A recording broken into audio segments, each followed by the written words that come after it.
Hi guys, welcome back to Lifestyling Better with me. Today is another episode of Movies into Reality, and I have been so much anticipating this review because it is for one of my favorite musicals, Wicked. Yes, I watched Wicked yesterday.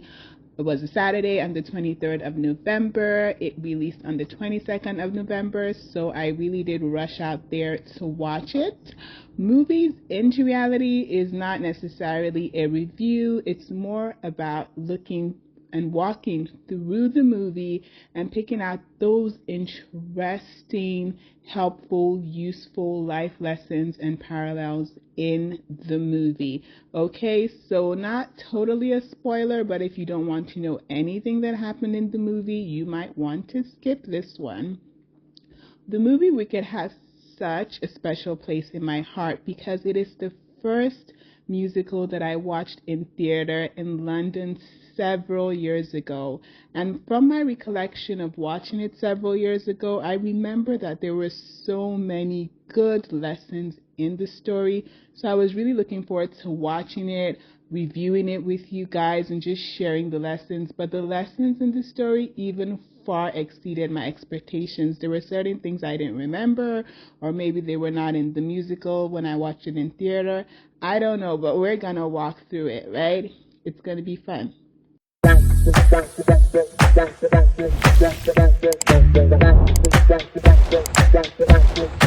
All right, so the movie starts off with the Good Witch, I believe she's called, played by Ariana Grande. So that is Glinda, the Good Witch, and she is sharing with the people of Oz, right? I believe the whole place is called Oz, because I know there's different cities. So anyway, she's sharing with the people how the Wicked Witch of the West is dead. And yeah, everybody's celebrating that. They're happy that the Wicked Witch is dead. And someone, and okay, wait, even in that scene, you begin to see how self-absorbed Glinda is.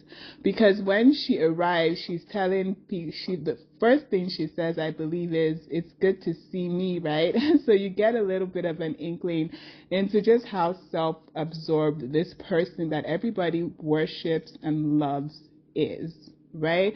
Does that tell us anything about how we can tend to idealize and make people who just really care about themselves so important, to put them on such a high pedestal and make them even feel more important and self-absorbed?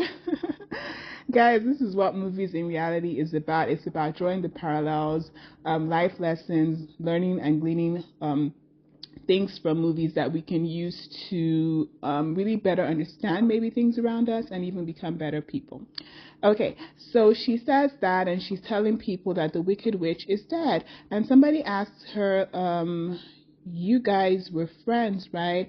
And then she's having flashbacks, you know, as people are asking her that. They're asking her that, "You were friends with the Wicked Witch?" And she says, "Yes, we were friends in school." Then the little girl asks her something along the lines of, "Why are people wicked?" And then Glinda says, "That's a good question, that are people born wicked or do they become wicked?" And then the whole story begins to roll out. It goes back into the past about how Glinda and the Wicked Witch paths crossed when they were in school. Something I thought was interesting is at the very beginning of the movie, they set our expectations to the fact that this was going to be a two-part movie because it said Wicked Part 1. I feel like in movies, typically, even if there's going to be a part 2, it's just at the end of the movie you would see that. So I think that was nice that they did that because I actually didn't realize it was in two parts. And I actually forgot it was a musical. Can you imagine?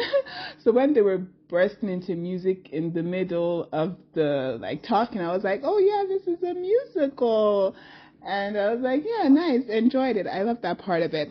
So anyway, Glinda is now having this flashback, which is basically the movie, what the whole movie is about. And she flashes back into where the Wicked Witch's mother and her father, who is actually the governor, Governor Throp, are, expecting a baby, and how the mother was cheating on the governor when he travels, and they're about to have the baby. They're excited, and then the baby comes out green, and they basically just say, the governor says, so put the baby away like an abomination and all of that, and the baby is basically just put aside. Their helps are bears. So something that is important to note is, in this like fantasy land, animals do speak and work with humans and all of that. So the baby is called Elphaba, who eventually becomes the Wicked Witch and is green. And she later on has a younger sister called Nessa Rose, who is in a wheelchair but is regular color, not green. So the mother is black and the dad is white, right? So Nessa Rose has a kind of like mixed coloring, and Elphaba is green, so her color is way out. But just that whole scene, let's pick the lessons there, right? They're happy and excited to have this baby, and there's some sort of hinting into the fact that the mother did something wrong, right? That may have led to the baby being green. And there was also the fact that the mother was always with this, like, I guess, green whiskey bottle, and always drinking that. So there's some sort of subtle connotation there to the fact that maybe the fact that the mother drank a lot from this green bottle or was having extramarital affairs could somehow maybe have led to this baby not coming out normal, right? And there's also the fact that they're happy that they're going to have a baby, but once they see that the baby does not meet their expectations of what they expect the baby to be, of what society may expect the baby to be, they entirely just cast the baby aside and show a lot more love and affection for her sister, who comes out with regular color, right? So anyway, Elphaba and Nessa Rose grow up. This is becoming more and more of a review, I know, but I really love this movie, so I like talking about it. Sorry, guys, I typically don't want to make this a full review, but I love the movie, so it might be more of a review than it typically is for me. So they grow up, their mother dies, and later we come to find out that the mother dies giving birth to Nessa Rose because the father was so obsessed with the next baby not coming out green that he made the mother drink or take so much milk thistle. I don't know what that is, but apparently something that would make your baby not green, and that the baby did come out not green, but that's likely what led to her being paralyzed, the baby, because Nessa Rose, Elphaba's sister, is actually in a wheelchair, and the mother also died during childbirth, probably due to all of that. So that also just speaks to the fact that because you want something so badly and you want to conform to society, you may actually end up doing something that is not good for you and that could actually harm you and end your life, just because you want to fit more into the society, right? Because having a baby that is green, whereas it is not something that could affect her health or that we know of badly in any way, it, is all about the perception and how people would look down on her and how it's not acceptable. That is why they were trying so hard not to have that happen again. And just because they were trying to avoid something happening again that did not necessarily affect the child's health, they ended up having a child that was in a wheelchair and the mother dying, so not even being there to raise her children. So it's like, what do you care more about? Society's perceptions, which, let's not minimize this, it is a big deal to have everybody like mock you for your whole life, or just being healthy and happy and having like your parents raise you. So it's that difficulty that there can be in life, whereas we should all just be really focused on being good people, better people, being there for our families, as opposed to what people might think. But it's really hard. It might be really hard to do that because, we don't live in a vacuum, right? And we're humans with emotions. So anyway, Elphaba grows up, Nessa Rose grows up, and it's time for Nessa Rose to go to school, Shiz University, I believe it's called, or Shiz something. And Elphaba and her dad are escorting her to go to school. And it's here that we are introduced to Galinda, the young Glinda, who is referred to as Galinda at that time. And, she's this pretty, perfect person that everybody just loves and, worships. And she's so self-absorbed. Even when her parents are dropping her off, she's saying, oh, they're going to miss me so much. So she's completely self-absorbed, right? And Nessarose and Elphaba's dad basically forces Elphaba to stay with Nessarose because, remember, she's in a wheelchair, so he's kind of concerned about, her just being okay, basically. So Elphaba, because of that, stays on in the university with Nessarose. Let me just say shiz because I'm not sure it's actually university. It's a school of some sort. And at that point, we're introduced to Madame Morrible, who is this great sorcerer, and other teachers at the university. There's actually a goat who's a teacher because, remember, at that time, in that place, humans and animals worked side by side, and animals could talk and all of that. And there's also something I forgot to mention. When Elphaba was born, there was a levitation around when she was born, like forks and spoons and things just shot right up into the ceiling, okay, which was giving us some inkling into the fact that Elphaba has these powers. And also when she got to the university and was with her daughter, if I call it university, it's not university, forgive me because I keep saying that, there was a teacher that was trying to push her sister around, and she was getting upset because she knows her sister doesn't like being pushed around in her wheelchair. She likes doing it on her own. So she was getting upset and aggravated, and as that was happening, it caused things to start moving around, breaking and all of that, because she has this power to move things, right? She has the power to move things against gravity and all of that. So things were breaking and moving around. And then Madame Morrible, who is the sorcery teacher, she clocked onto the fact that, oh, it's Elphaba that caused this. And she was just like, oh, wow, looking at her like this girl has a lot of power. So I think before that, Galinda had tried to kiss up to Madame Morrible and was asking her about, oh, you normally have a sorcery class once a year, and you take on students. I applied for it, and Madame Morrible is just not interested at all.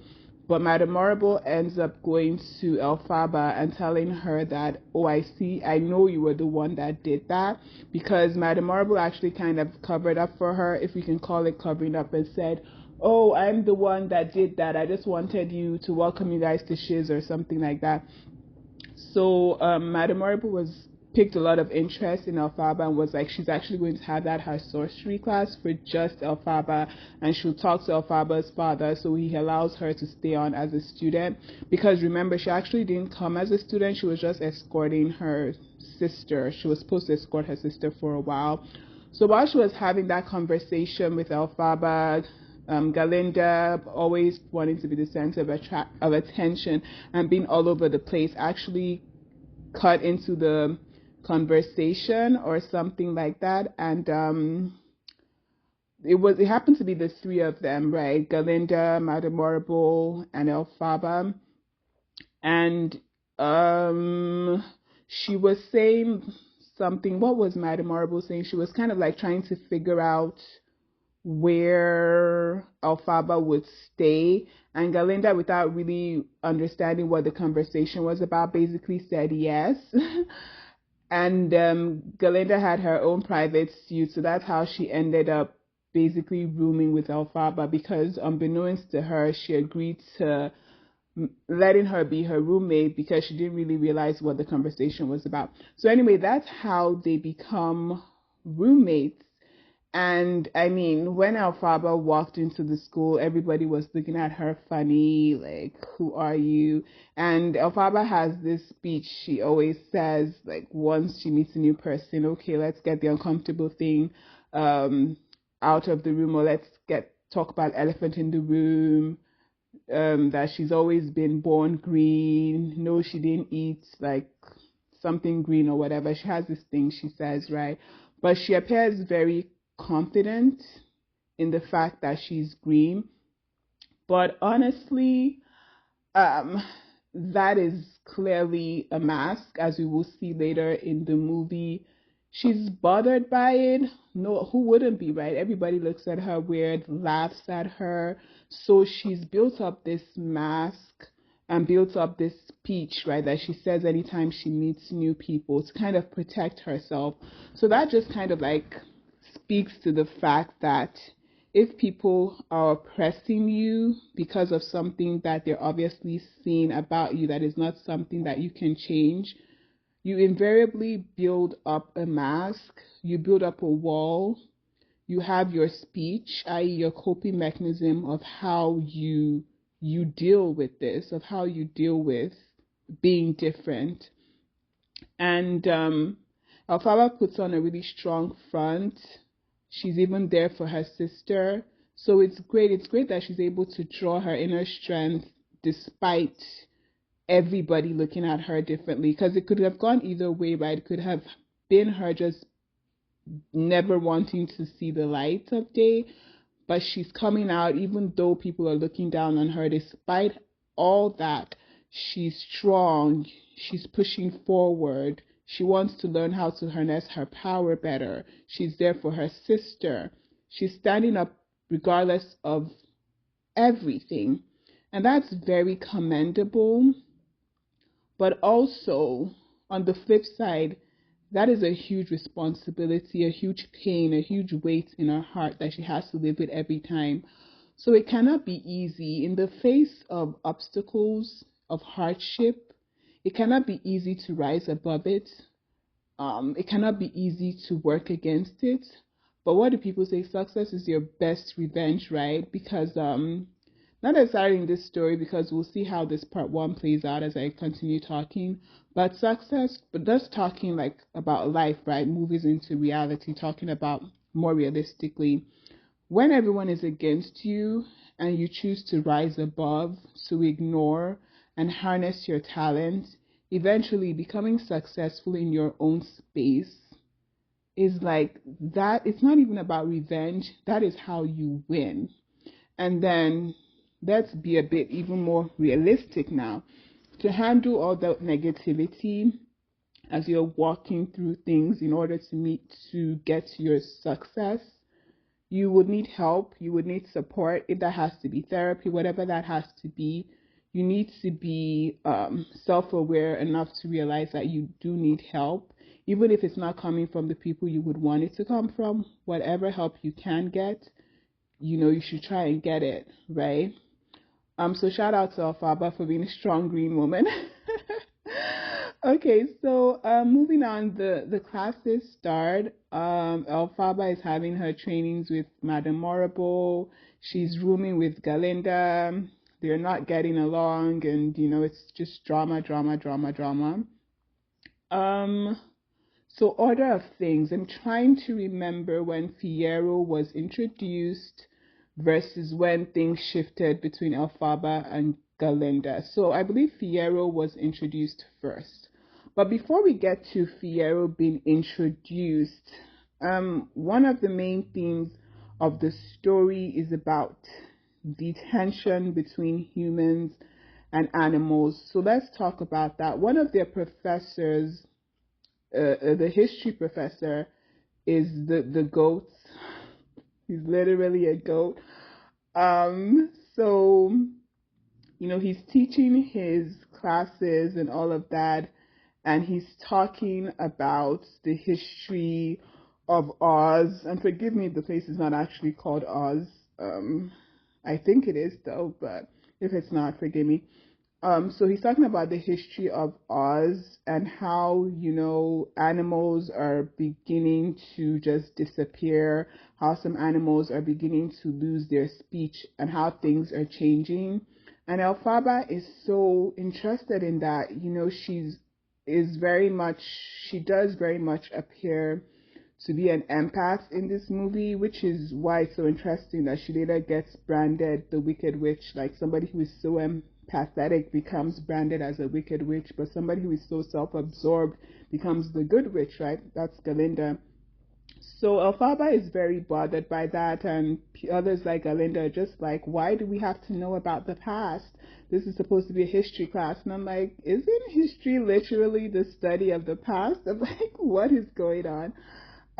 So she, during that lesson, somebody sprays something on the board where it says animals should be seen and not heard, which is a very like discriminatory thing, right? Because remember, this is a fantasy land in which animals and humans are sort of equal. So it's kind of like saying certain people who there's no reason they shouldn't be equal are being told that they should just shut up and keep quiet.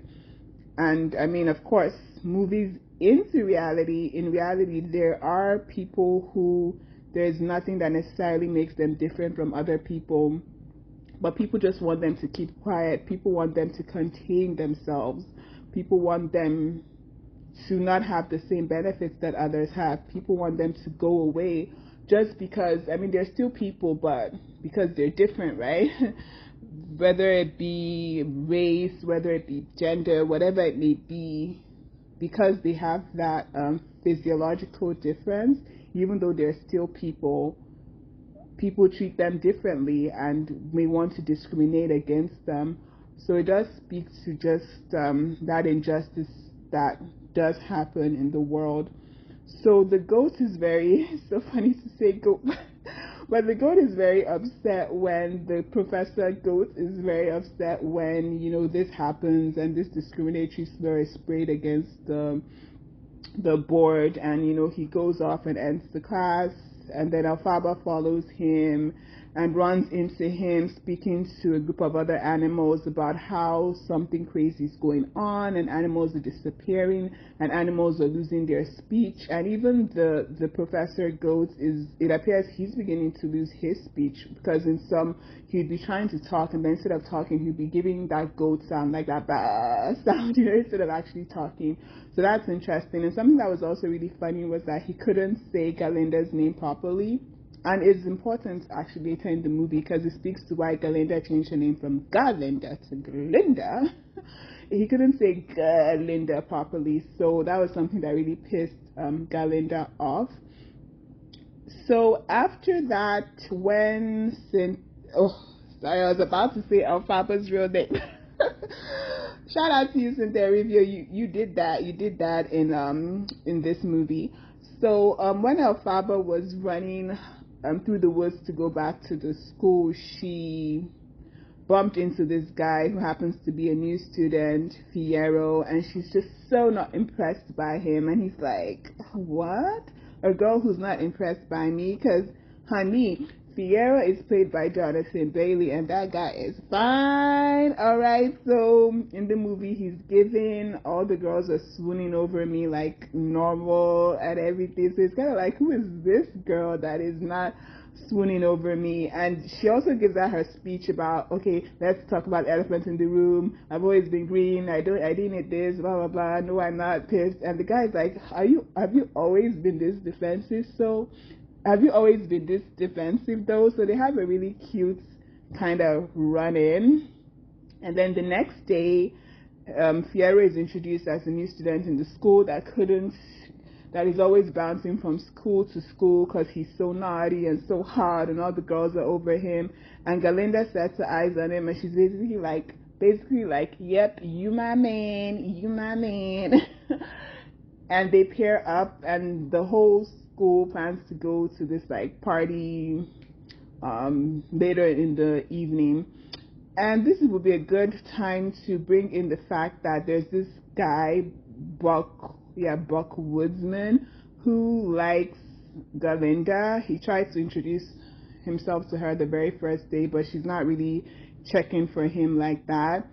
And he was trying to talk to her, and she was just like, oh, you see that girl over there, Nessa Rose? I'm sure she would love for you to take her to the dance because she just was not interested in him like cramping her style with Fiyero and all of that. So even though Buck is not really interested in Nessa Rose because Galinda, whom he loves, or whom he appears to love, told him to do that, he did invite her to go out for the dance. So they're all going to the dance and everything. And then Nessa Rose is really excited and she tells her sister Elphaba about that.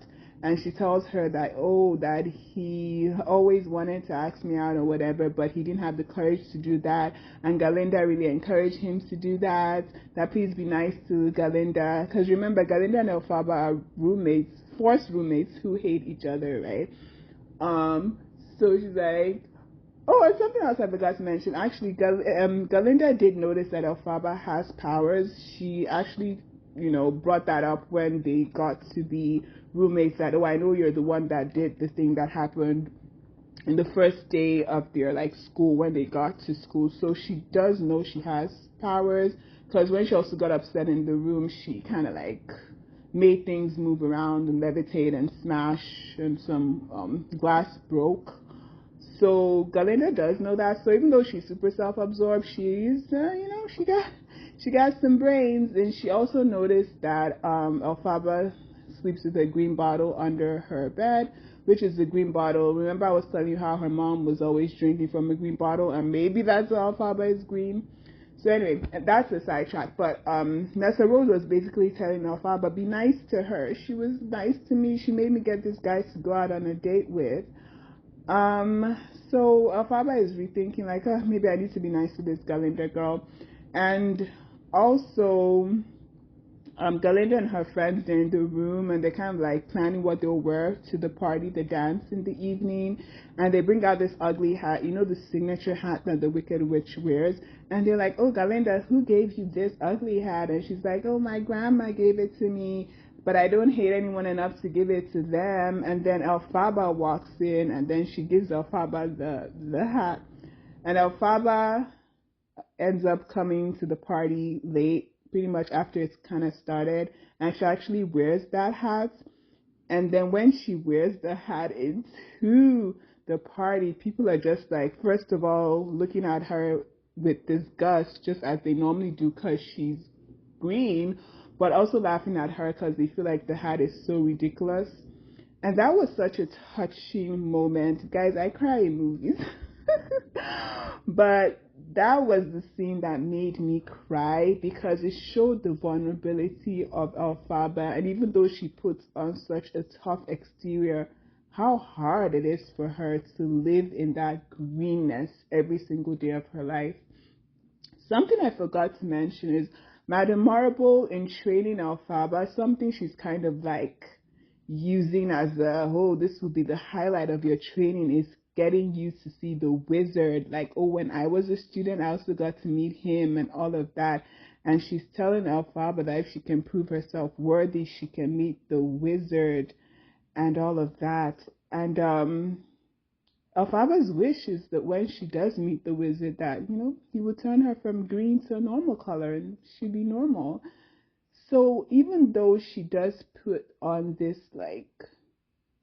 strong exterior, she's vulnerable. She's bothered by it. And despite being bothered by it, despite the fact that it hurts her, she puts on the strength and moves with the strength she needs to move with each day to achieve her goals. So you see that? You see in the face of such visible oppression and hatred by everyone, and the fact that it hurts her inside, she still pushes every single day to achieve her dream, which at this point would be to meet the wizard, right? Prove herself worthy to him, because the wizard is he's the person. He's the hotshot of Oz, right? He is the wizard of Oz. He's the president. He is the one, right? With all the power and everything. So she has that such a lofty goal to meet the wizard in Emerald City, despite everything she's going through. But at the party, when she comes in with that hat, honey, it is a lot.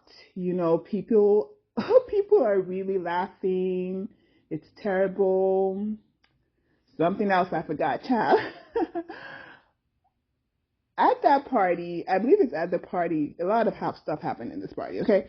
So at that party, Madame Marble comes to Galinda and tells her that Elphaba, because remember, Elphaba's sister has told Elphaba, be nice to her, she gave me a boyfriend, right? That Elphaba said she must join the class, that if Galinda doesn't join the sorcery class, that she's dropping out.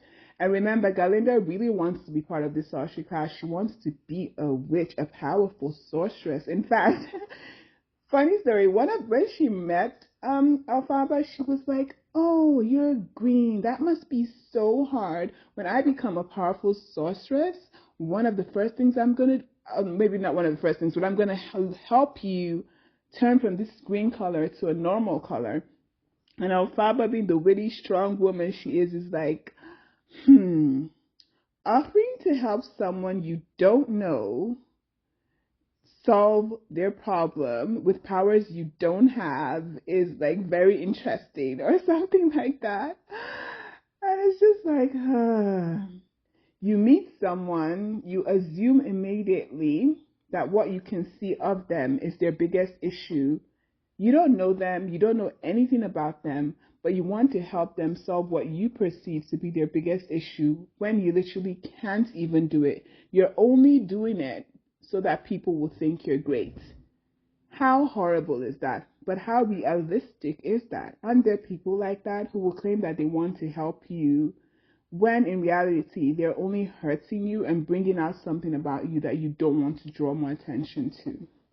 Movies into reality, guys. There is reality in these movies. So back to the party, Madame Marble is telling Galinda that, oh, so you're going to be part of the class now? And Galinda's like, why? Why would the Elphaba do that? And Madame Marble is like, she's a witch, she's not a mind reader. Or she's a sorceress, she's not a mind reader, you know? So at this point, Galinda's feeling bad, you know? And then Madame Marble gives her like a wand that she was using in the class and all of that. So she has a wand at that point. She also had a wand at the beginning of the movie when she came in this big bubble to the people of Oz when they're celebrating the Wicked Witch's death. So I guess that's the origin story of her wand. So at this point, Galinda is feeling bad. Elphaba is in the center of the dance floor, everybody laughing at her. And then Elphaba begins to make these weird dance moves, and people are just laughing at her and laughing at her. But Galinda joins her and begins making the weird dance moves with her. And at that point, Fiera is like, oh, one thing I'll say about this girl, that's Elphaba, she doesn't care what anybody thinks about her. And Galinda is like, of course she does. And Galinda joins her dancing, and then we see this vulnerability in Elphaba. She begins to cry. But through the tears, they continue dancing together. And Fiera is like, yeah, she is vulnerable. At least I feel like that's what he's thinking. And then everybody starts dancing with them. It was such a touching moment. Guys, I cried at that part. It was really touching. So after that, Elphaba and Galinda are now cool. They are cooler. And this is when, remember, this is a musical, so they're breaking out in song and at different points of the movie. But this is when, the next day, when Galinda and Elphaba are, or is it the same day? I don't know. When they're in their room and, you know, now they're good, right? So they're kind of like talking and chatting and all of that. And this is when one of my favorite songs, I believe in Wicked, I believe this was also in the musical when I watched it in London Theatre. One of my favorite songs was sang, and it's popular. I'm gonna make you popular. How to speak to boys. Popular. You know, let me tell you about popular. Oh man, I love that song. So they begin to sing that song. About Galinda begins to sing that song, basically telling Elphaba that I'm gonna make you the it girl, as long as you're not more of the it girl than me. But yes, she kind of like does a bit of styling for Elphaba, and Fiyero still sees Elphaba and he's like, girl, you know you don't need all of that. You've been Galindified.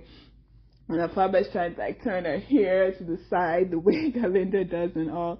And it's funny, but after that point, they're cool. Galinda and Elphaba are cooler. They're okay.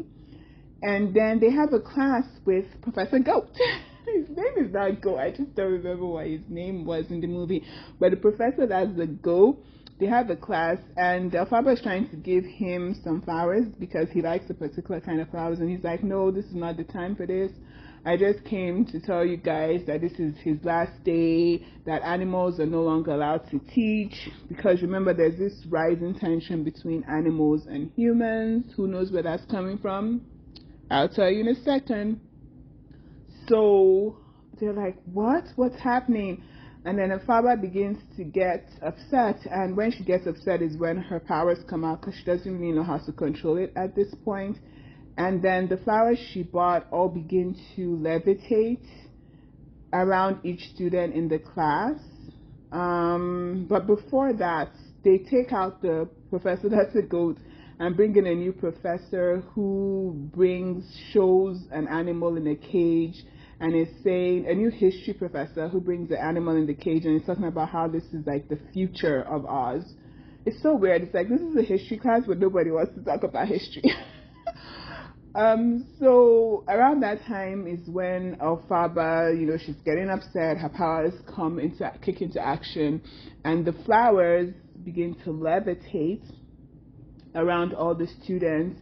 And as the flower comes close to a student, they breathe in like whatever's coming from the flower, and they all go asleep. Everybody goes to sleep except Fiyero and Elphaba. And they both go to save the animal in the cage that the new professor brought. And when they go to do that, they have a really cute moment. There's this thing going on between them, this little love thing going on between them. So there's like a love triangle unbeknownst to Galinda, between Galinda, Elphaba, and Fiyero. So Fiyero is like, why was he the only one she didn't put to sleep? And she's just like, because her power is not really controlled, so it's like she doesn't fully know what she's doing. Then at the end, he's like, I need to go to safety. Then he's like, no, I need to go get this animal to safety, because he's like, what are these feelings? So Madame Marvel actually sees when, I think she does happen to see or something like that, when Elphaba performs that spell on the class. And I guess in Madame Marble's head, she's like, it is time for this girl to go see the wizard. Let me get some water. I didn't think this would take this long, but this is 37 minutes, guys. I hope you enjoy this. Please like, share, subscribe. Okay. So Madame Marble at that point writes to the wizard that Elphaba is ready to meet you. And also, the wizard sends like mail to the school. It's like flying animals, very dramatic. And basically, it's inviting Elphaba to finally go see the wizard, so her dreams could be coming true. The wizard lives in Emerald City, which is a green city. So I guess the wizard loves green. Elphaba's green. So yeah, Elphaba is invited to go to Emerald City, and the green train going to Emerald City comes to take Elphaba there. Her father is there. There's this scene where Nessa Rose, his other daughter, is introducing Bok to her father, and her father is telling Bok, like, make sure you take care of her, be good to her, and Bok is just like, oh, the only person I really love is Galinda. He didn't say that, but I'm sure he was thinking that. So as Elphaba is about to hop off on the train to Emerald City, she's saying goodbye to Galinda, and Galinda is talking about, and she's asking Galinda, oh, not like I would expect Fiyero to be here, but where is he? Because they haven't seen each other since they went to save the animal, right? And Galinda's like, I don't know what's wrong with Fiyero. It's like he started thinking since the day Professor Mr. Goat left the school. He's like, he's actually been thinking, like, I don't know what's going on with him and all. And at that point, Fiyero comes and he brings something for Elphaba, I think a flower or something. he brings something for her, and he's like, he's been thinking, and Elphaba was like, yeah, I heard you've been thinking that. He's been thinking a lot of that day when the professor left. Remember, Galinda doesn't know what happened, right? She doesn't know they had a moment. So Galinda very dramatically is like, yes, I too have been thinking about the days since Professor Mr. Goat left. And in fact, it impacted me so much that I'm going to change my name from Galinda, since it was so hard for the professor to say, because it was a goat, to Glinda. So that's when she changes her name, right? So I think that also kind of like just speaks to movies into reality, because in reality, let's think about this. There's this self-absorbed girl who is changing her entire identity, trying to please somebody else, when in reality, that person else is actually just getting disconnected from her. Like, he's no more interested. His feelings are leaning somewhere that he's confused about.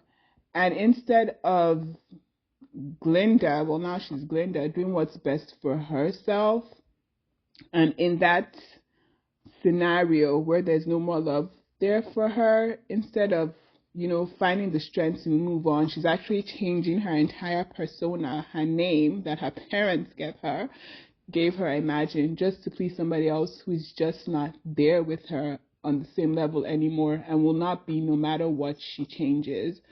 So it's kind of about loving yourself enough to do what's best for yourself, which is weird because Glinda is kind of like a narc, let's be honest. But it's just interesting how this lesson of loving yourself enough to let go of what might not be good for you is very important. So at this point, Elphaba is ready to go, and then Glinda gives her like a book, a card that says, I hope you get what you want, basically turning from green to a normal color at that point is what we all think Elphaba wants, or at least what she wanted. And then at that point, Elphaba's like, you want to come? You want to come with me to Emerald City? And Glinda's like, no, I couldn't. Okay, because remember, she is a self-absorbed queen. Okay, let's forget about the fact that she's now being nice to Elphaba. She is still your self-absorbed queen. Okay. So they both end up going to Emerald City together, and there's a really nice moment when they get to Emerald City. First, everything there is green, so it's such like a welcoming space to Elphaba, who is actually green, her skin. But when they get there, there was this really nice moment, because the people that acted Wicked in the theater, if I'm not wrong, I don't remember their names, but it was the same people that did kind of like a show in Emerald City about Oz, the Wizard of Oz, and all of that. They did that within the movie. So it was kind of nice that the people that actually have been playing this on Broadway did a little mini Broadway show in the movie when Elphaba and Glinda got to Oz. So I thought that was pretty cute. So they get to Oz, the guards there are monkeys, and then they meet the wizard. The wizard has this, and I also remember this from watching Wizard of Oz years ago. He has this huge machine, right, that talks. And then out comes the wizard from behind the machine, and he's just a regular person. Though I seem to remember from watching the movies years ago that the wizard was actually like a really tiny person, but in this movie he's actually like a regular sized person, Jeff Goldblum, whom I think is relatively tall actually. So anyway, the wizard comes out, and then he talks to Elphaba, and he's like, who's this? Like Galinda, and then they introduce her or whatever. And at that point, Elphaba basically says, because the wizard kind of sort of asks her, he gives her this little statue of herself, and it's green, and then he kind of asks her, or do you not want it to be green? And she's like, no. So in that moment, I guess she realizes not being green isn't what's so important to her. And there was also this moment, I'm going back and forth, but there was this moment when Fiyero and Elphaba were saving the animal that she kind of like got upset at Fiona, and she was like, do you think I want to care this much? Do you think I want to care this much? Like, she just cares so much. And it's so sad that somebody who cares so much ended up being villainized as the Wicked Witch. But anyway, she tells the wizard that no, she doesn't want to not be green. What she wants is to save the animals, because remember, there's this whole thing happening that the animals are getting like discriminated against. They're not talking again. They're disappearing. And the wizard is like, oh, okay. And it's at that point that Madame Morrible comes in, and Elphaba's like, oh, you came? And she was like, yeah. And she now looks at Galinda and is like, I guess I see you couldn't stay away either. Because remember, Galinda wasn't invited. It was Elphaba that was invited. So, Madame Marble, because there's this Grimoire book. Is it Grimoire? Something like that. It's like an ancient magic book. And actually, what supposedly made the Wizard of Oz was the fact that he could read the book.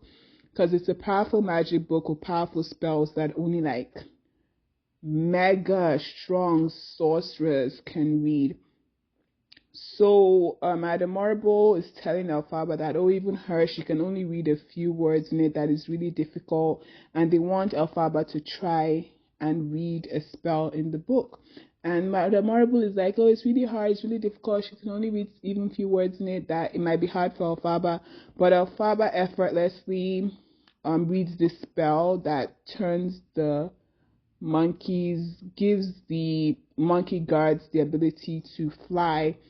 But as that is happening, Elphaba is seeing that they're in pain and she's getting worried. And the wizard and Madame Morrible are like, oh, forget about it, it's fine. They'll be great spies for us now that they can fly. And it's at this moment that the movie peaks, it culminates everything. It just, everything comes together. This has always been my memory. In addition to the popular song where Galinda is helping Elphaba become popular, this has always been one of my strong recollections of this movie about the wizard being a fake, and which is why I thought it would be a great movie to do movies into reality on, is because at this point, Elphaba realizes that the wizard is a fake. He can't read the Grimoire, and they're basically using her. You know, it's all been a plan basically from the beginning between Madame Morrible and the wizard to scout for a powerful witch or sorcerer and use her powers to empower the wizard. So everything clicks in Elphaba's head. She's like, okay, you wizard, read from the Grimoire if you can do it. Because remember, he became the wizard because people say he could read from the Grimoire, so he's a great wizard. And then it becomes evident that the wizard has no powers. And they're like, yeah, but you can join us, you know, you can help us, you can be the one with the powers, and, you know, nobody will keep knowing that, nobody will know about it. You know, nobody knows he has no powers right now and all of that. And Galinda is like, hell yeah, self-absorbed queen is like, yeah, that makes sense, do it. And Elphaba's like, no, these animals are in pain, no. And she starts running away, and Galinda gets caught up in that and starts running with her, I guess. And she still has the Grimoire, like the book. Oh, and something I forgot to mention at the very beginning, when Galinda was in her bubble, literally in her bubble, girl, telling, well, she's Glinda now, telling the people of Oz that the Wicked Witch had died. She also said that, and the wizard is no more, so I have a lot of work to do. So apparently the wizard and the Wicked Witch, that's Elphaba, both died at the same time or something like that. But anyway, back to this point in the movie, the point in the past in the movie, the Elphaba starts running with Glinda. She has the Grimoire book with her. She tries to make a spell to make herself fly, but it seems like it's not working. And Glinda's like, maybe you don't have enough power, maybe you don't have as much power as you think you do.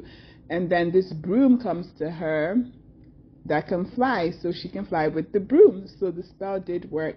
And this is just where it culminates, right? Because we know the wizard is a fake. Elphaba has her hat, courtesy of Glinda. She has her broom, because you know the stereotypical shot of the Wicked Witch of the West is she has that her hat, she's green, and she's on her broom flying. So all the elements that made Elphaba the Wicked Witch of the West have come together at that point. But what really are these elements? Let's move into reality, right? This is somebody who is a strong empath, who cares so much about people, who is fighting societal ills, because the Wizard of Oz actually revealed that he is just trying to give the people a common enemy. That's why he made the animals the enemy of the people and is doing all these things to the animals. He's actually the one doing it because he wants to give people a common enemy, to unite the people, basically to give himself more power. So Elphaba has been branded the Wicked Witch of the people because she's fighting against an evil, wicked system that is deceiving the people. Right? She actually has power. She wants to do more with it, not for herself. Being green has been her burden her whole life, but she doesn't want to change that.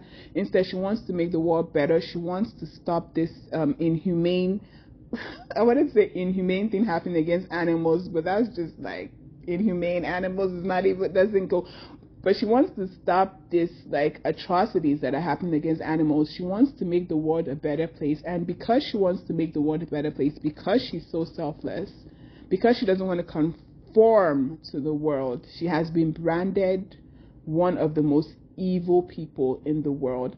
Doesn't that just make you think about the fact that how some people just want to do good in the world, and just because they want to do good, and that doing good sort of is different from mainstream opinion, they have been branded evil.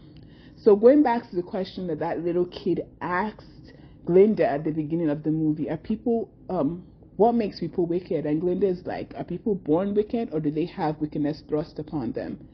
There's nothing, at least in the part one of this movie, there is nothing wicked about Elphaba. Quite the opposite. She had a lot of wickedness and evil in her life, but still she's not wicked at all. But she's had so much wickedness thrust upon her. I don't know what happens in part 2. I don't know how she and the wizard ends up dying. But it's interesting. It's so interesting that somebody with good intentions, they can have such a bad outcome if they don't have the support they need, and if they're not in the right environment for them to thrive. That's real. That's 1,000% real. That's reality. So there's a chase. Elphaba is trying to get away from the wizard. It's crunch time. She's asking Glinda, are you going to join me, or are you not going to join me? And at this point, my second most favorite song in this musical comes up. It's You and Me Defying Gravity. You Defying Gravity. It's the theme song of the movie. If you hear the movie being like advertised anywhere, it's that song you're gonna hear. You and Me Defying Gravity. Anyway, you know the song. I'm not singing it quite well, but you know the song. Yes, they sing that song for a long time. Glinda obviously decides to stay back with Madame Marble. Who knows how part 2 plays out and how she ends up being the good witch, right? Because you know Madame Marble is in on this scam, so she probably scams Glinda into it. But that is pretty much where the movie ends. There's this face-off. Elphaba rides off in her broom into the darkness. Glinda is crying because, you know, she was singing along with her when they were saying defying gravity, but she makes her choice to stay in her self-absorbed bubble. She's seen her friend go, her heart is shattered, but she gotta love herself first.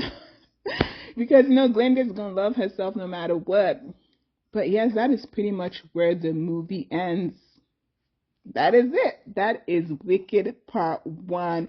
It was such an amazing movie with a lot of parallels into real life, a lot of lessons, a lot of unfair things, because Elphaba's been treated so unfairly her whole life. And even at this point, she thought she was going to meet somebody that was going to help her and help the people. He turned out to be a scam. So, guys, what did you think of the Wicked movie? What do you think part two is going to be about? When is part two going to come out? Oh my goodness, are they going to make us wait years? It was such a good movie. I had so much fun watching it. There are a bunch of good movies this holiday period. I know there's like, is it Red, the Santa Claus movie with Rock? And then there's this movie that the guy that does The Chosen also did, this musical kids movie about like a Christmas choir. And then yeah, I think there's another movie I want to watch too. There's a bunch of movies in the movie theaters. If you're a movie person, go out and watch some of these feel-good movies during the holidays. If you haven't watched Wicked, I know I already spoiled the whole thing for you, but still go watch it. It will be worth it. Yeah, and fun fact, I found out that Universal Pictures is part of Universal Studios, which is owned by Comcast, which owns NBC. So Comcast owns a lot, child. All right, guys, thank you so much for watching. If you watched this movie patiently till the end, if you listened to my review patiently to the end, you are the MVP. Thank you so much for watching, for listening. Yeah, so till the next one, guys, I should be uploading some other fun stuff on this channel here soon. I've been quite busy, so I haven't been doing that as much as I would have liked to, but I'm glad I'm able to put this out. Thank you so much for watching again. Please remember to like, share with anybody that you think might enjoy this. Subscribe if you haven't already. Till the next one, guys. Bye.